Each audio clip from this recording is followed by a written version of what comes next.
Thumbnail ও title দেখেই বুঝতে পারছেন আসলে এই মাছটা আমি কিভাবে ধরছি এবং রান্না করছি, খাইছি এবং এটার স্বাদ কী রকমের। ফুল ভিডিওটা দেখতে আমাদের সাথেই থাকো। হ্যালো এভরিওয়ান, সবাই কেমন আছেন? আলহামদুলিল্লাহ আমিও ভালো আছি। আর আমার হাতে এই মাছটা, এর নাম সাকার ফিশ। এই দুইটা মাছে প্রায় 2.5 কেজি ওয়েট। তো এই মাছটা দেখেন কত বড়, আমি হাত দিয়ে মাপছি প্রায় 1.5 হাতের মতন। এই মাছটা সব জায়গাতেই পাওয়া যায়, খাল, বিল, নদী, নালা, গ্রামের প্রতিটি পুকুরে। এই মাছটা অনেকেই অবহেলা করে এবং আসলে এই মাছটা খাওয়া যায় রান্না করে, অনেকেই জানে না। কেউ বলে এই মাছটা খাইলে নাকি মানুষ মারা যায়, এগুলো সম্পূর্ণ ভুয়া কথা। এই মাছটা কিভাবে রান্না করে খায় আপনারা সাথে থাকেন, ভিডিওটা দেখেন। আমি এই মাছগুলো বাজারে নিয়ে যাইতেছি বা আড়ত যেটাই বলেন আপনারা। এবং এই মাছটা বাড়িতে মা বোনদের কাটতে অনেক কষ্ট হয়, ঝামেলা পোহাইতে হয়, কারণ এই মাছটায় প্রচুর পরিমাণে কাটা এবং উপরে ছালটা অনেক শক্ত। এই মাছটা কোটার জন্য বাজারে নিয়ে গেছি, অনেকের কাছে গেছি, কেউ মাছটা আসলে করতে চায় না, কারণ এই মাছটা করতে নাকি অনেক কষ্ট।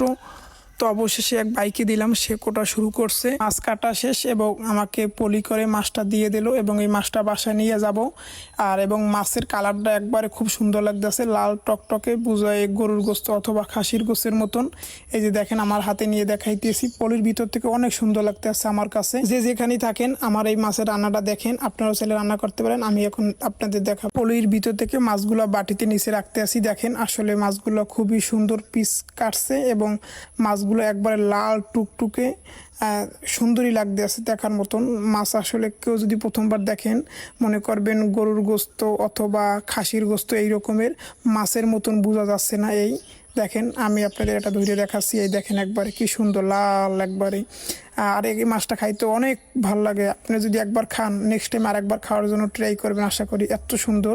এবং আমি পানি দিয়ে প্রথম মাছগুলো ধুয়ে নিতে আসি। আপনারা এভাবে সুন্দর মতন ধুইবেন যাতে মাছের ভিতরে রক্ত না লেগে থাকে, চেষ্টা করবেন 3-4টা দোয়া দেওয়ার মতো। এখন এই মাছগুলো 3 ভাগের 2 ভাগ আমি ফ্রিজে রেখে দেবো আর 1 ভাগ রান্না করব। প্রথম রান্না করার জন্য এই মাছগুলো সুন্দর মতন আগে গরম পানিতে সেদ্ধ করা লাগবে।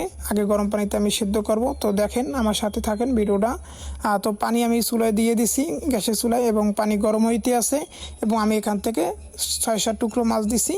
এইটা ভালো মতন 2-3 মিনিট রাখার পরে সেদ্ধ যখন হয়ে যাবে তখন মাছগুলো আপনি উঠাইয়ে নেবেন সুন্দর মতন, যাতে রক্তটা যাতে না লাগিয়ে থাকে, এবং মাছটা সুন্দর মতন পরিষ্কার করে নেবেন, তাইলেই হবে। মাছ সেদ্ধ হয়ে গেলে আপনি এভাবে উপরে উঠিয়ে নেবেন। তারপরে মাছের কালারটা কী রকমের হয় আপনারা দেখতে আছেন। তারপরে আমরা মাছগুলো ভাজবো। ভাজার জন্য মাছে হলুদ, মরিচ, লবণ দিয়ে সুন্দর মতন মাছগুলো ভাজবো। ভাজা শেষে মাছগুলো আমরা উপরে উঠিয়ে নেব। মাছ ভাজা হয়ে গেছে এবং অনেক শক্ত এবং মাছগুলো খুব টাইট হয়ে গেছে। এই যে দেখেন হাত দিয়ে ধরে দেখাইতেছি।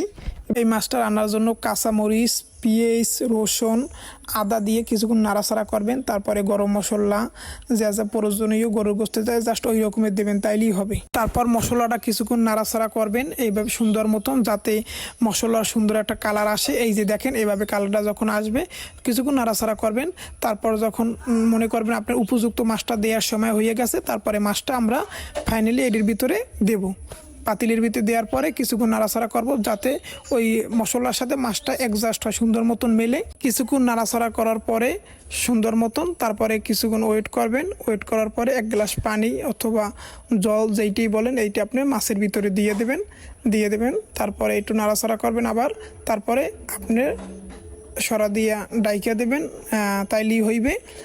আর সম পরিমাণে জাল দেবেন, কাছেই থাকবেন, দূরে যাবেন না, কারণ এই মাছটা অল্প সময়ের ভিতরেই হয়ে যায়, কোনো ওই রকমের কষ্ট নাই, তাইলেই হইবে। এভাবে সুন্দর মতো রাখবেন। মাছটা হয়ে গেছে, এই দেখেন একবারে মাখা মাখা ঝোল, একবারে সুন্দর একটা কালার, দেখতে খুব ভালো লাগে। এবং আমরা এই মাছটা বাটিতে নিচে নামাইয়ে রাখবো। পাতিল থেকে বাটিতে মাছটা নামাবো।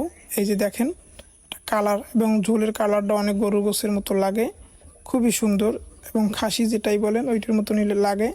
এবার আমরা খাইতে নিয়ে যাবো। এটা অনেক কষ্ট করে এই মাছটা রান্না করছি, একবারে ফার্স্ট থেকে লাস্ট পর্যন্ত ভিডিও করছি, এবং আপনারা দেখেন এই যে মাছটা এত সুন্দর হয়েছে। এবং এই মাছটা কিভাবে রান্না করে খায় সম্পূর্ণ ভিডিওটা দেখবেন, তাইলেই বুঝতে পারবেন। এবং এই মাছটা খাইলে কিছুই হয় না, আর এই মাছটায় প্রচুর পরিমাণে শক্তি। এই মাছটা যদি আপনি কন্টিনিউ খান দেখবেন আপনি আগের থেকে অনেক পরিমাণে শক্তি বেড়ে যাবে শরীরে। এবং এই মাছটা আমরা যদি সবাই মিলে খাই তাহলে এই মাছটা প্রতিরোধ করা যাবে। এই মাছটা আমরা ফালাইয়া না দিয়ে আমরা খাই। এই যে দেখেন এই একবারে আমি নিজে 5-6 টুকরো মাছ নিছি, গরম গরম আমি খাইতে আসি। এই যে দেখেন এই মাছটা খুবই ভালো, এবং যত মাছ আছে আপনাদের পুকুরে সব মাছের চেয়ে এই মাছটা আমি বলবো সেরা এবং ভালো মাছ। কিন্তু মাছটা একটু করতে ঝামেলা বা কাটতে ঝামেলা, যে যেটাই বলে, কিন্তু এই মাছটা যত কষ্ট করে রান্না করছি, যখন খাইতে নিছি সমস্ত কষ্ট আমার ভুলে গেছি, এত স্বাদ এই মাছটা। আপনারাও চাইলে সবাই এই মাছটা খাইতে পারেন। এই মাছগুলো অনেকে ফালাইয়ে দেয়, মাছটা ফালাইবেন না, আপনারা খাইতে পারেন। এবং এই ভিডিওটা যখন দেখবেন তারপর আপনাদের কোনো বন্ধু বা বান্ধবী বা ভাই বেরাদার চাইলে ভিডিওটা শেয়ার অথবা মেসেঞ্জারে দিতে পারেন যে মাছটা আসলেই খাওয়া যায় এবং খুবই সুন্দর। এই মাছটা খাইলে কিছু হয় না, আরও শরীরে একটা শক্তি পাবেন, একটা এনার্জি ফিরে আসবে। বিশ্বাস না হলে একবার ট্রাই করে দেখেন। এই মাছটা এক বেলায় 5-7 টুকরোর বেশি খাবেন না, খাইলে তাহলে আপনার মাথা ঘুরাইতে পারে, কারণ এই মাছটায় প্রচুর পরিমাণে ভিটামিন এবং পুষ্টিগুণে ভরপুর। এই মাছটার ভিতরে শুধু একটাই কাঁটা, এছাড়া কোনো কাঁটা নাই, এবং মাছটা গরুর গোস্তের মতো লাগে। এই যে দেখেন এই